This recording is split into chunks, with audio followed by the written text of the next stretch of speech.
মুর্শিদাবাদে বেসরকারি বাস ধর্মঘট চলছে। আজ বাস ধর্মঘটের দ্বিতীয় দিন, যার ফলে নাজেহাল হতে হচ্ছে নিত্যযাত্রীদের। অটো টোটোর দৌরাত্মে ক্ষতি বাস মালিকদের। ধর্মঘটে মুর্শিদাবাদের বাস মালিকরা। বাস ধর্মঘটের কারণেই নাজেহাল সাধারণ মানুষ। মুর্শিদাবাদে বাস ধর্মঘটে নাজেহাল হচ্ছেন সাধারণ মানুষ। যারা যাত্রী তারা ভোগান্তির শিকার হচ্ছেন। বেসরকারি বাস ধর্মঘটের আজ দ্বিতীয় দিন। অটো টোটোর দৌরাত্মে ক্ষতি হচ্ছে বাস মালিকদের। ধর্মঘটে মুর্শিদাবাদের বাস মালিকরা। বাস ধর্মঘটের কারণে নাজেহাল হচ্ছেন সাধারণ মানুষ। আপনাদের সামনে সেই ছবি তুলে ধরছি, যেখানে বেসরকারি বাস ধর্মঘট চলছে মুর্শিদাবাদে। সেই বেসরকারি বাস ধর্মঘটের দ্বিতীয় দিন একের পর এক বাস দাঁড়িয়ে রয়েছে। আর যারা যাত্রী তাদেরকে ভোগান্তির শিকার হতে হচ্ছে। ধর্মঘটে মুর্শিদাবাদের বাস মালিকরা। তাদের অভিযোগ, অটো টোটো দৌরাত্মে ক্ষতি হচ্ছে তাদের। বাস ধর্মঘটের কারণেই নাজেহাল সাধারণ মানুষ, নাজেহাল হচ্ছে নিত্যযাত্রীরা। আমাদের সঙ্গে ফোনে রয়েছে আমাদের প্রতিনিধি মোহাম্মদ রাফি। রাফি, বাস ধর্মঘট চলছে, সেখানে বেসরকারি বাস ধর্মঘটের দ্বিতীয় দিন মুর্শিদাবাদে কতটা ভোগান্তির মুখে পড়তে হচ্ছে যাত্রীদেরকে? দেখো, কালকে থেকেই যে বাস ধর্মঘট মানে কর্মবিরতি যেটা শুরু হয়েছে, সেটা আজকে দ্বিতীয় দিনেও মুর্শিদাবাদের যে মোহনা বাস স্ট্যান্ড, সেই বাস স্ট্যান্ডে যারা নিত্যযাত্রী, সেই নিত্যযাত্রীরা কিছুটা হলেও দুর্ভোগের মধ্যে পড়েছে।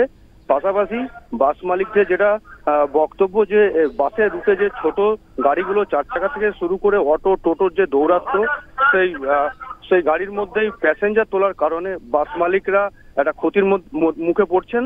বাসে কোনো যাত্রীরা উঠছেন না। পাশাপাশি যে টোলের যে বৃদ্ধি হয়েছে, টোল যেটা টাকা ছিল যে 45-50 এইরকম ছিল, সেটা ডবল হয়ে যাওয়ার কারণে বাস মালিকরা তো একেবারেই বাস চালাবে না বলে তারা অনার হয়ে আছেন। এবং আজ পর্যন্ত, কালকে থেকে এখনো পর্যন্ত প্রশাসনের তরফ থেকে তাদের সঙ্গে কোনো কথাবার্তা, কোনো সুরাহা পায়নি। এবং এই কারণেই তারা এখনো পর্যন্ত কর্মবিরতি চালিয়ে যাচ্ছেন। কতদিন ধরে এই কর্মবিরতি চলবে বলে জানা যাচ্ছে?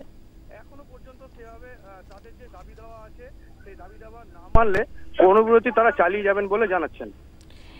কি দাবি রয়েছে তাদের? দাবি যে বাসের রুটে যে ছোট ছোট গাড়িগুলো আছে, সেই গাড়িগুলো চালানো বন্ধ করতে হবে। পাশাপাশি টোলের যে ভাড়া বৃদ্ধি, সেই টোলের ভাড়াকেও কমাতে হবে। এই দাবিকে সামনে রেখে তারা তাদের যে বাস যে কর্মবিরতি, বাস চালানোর সেই কর্মবিরতি তারা চালিয়ে যাচ্ছেন। ধন্যবাদ। আমাদের সঙ্গে ফোনে ছিল আমাদের প্রতিনিধি মোহাম্মদ রাফি। মুর্শিদাবাদে বাস ধর্মঘটের দ্বিতীয় দিন। বেসরকারি বাস ধর্মঘটের মালিকরা তারা বলছেন অটো টোটো দৌরাত্মেই ক্ষতি হচ্ছে বাস মালিকদের। বাস ধর্মঘটের কারণেই নাজেহাল হয়ে পড়েছেন সাধারণ মানুষ।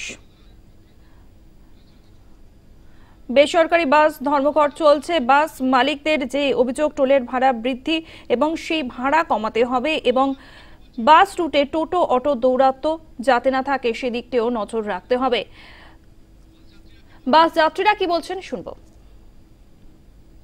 হ্যাঁ, বাস বন্ধ। আমি জিতপুর যাবো, গঙ্গাধারী, ওই টেকার যাবে নাকি দেখি। সমস্যা মানে টেকার না পেলে আবার ব্যাক করে যেতে হবে আমাকে বক্রেশ্বর। টেকারও তো বন্ধ।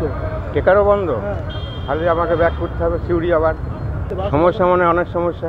এই ফালতু খরচাটা হলো, আমি যে কাজে যাচ্ছি না সেই কাজটা হবে না। বাস মালিকদের কি বক্তব্য শুনবো। যে ধর্মঘট কথাটাতে আমাদের আপত্তি আছে। যে ধর্মঘট আমরা করিনি, ধর্মঘট আমরা করতেও চাই না। আমরা গাড়িগুলো আর চালাতে পারছি না। গাড়িগুলো চালানোর মতো কোনো পরিস্থিতি মুর্শিদাবাদ জেলায় নাই, রাজ্যেই নাই, মুর্শিদাবাদেও নাই।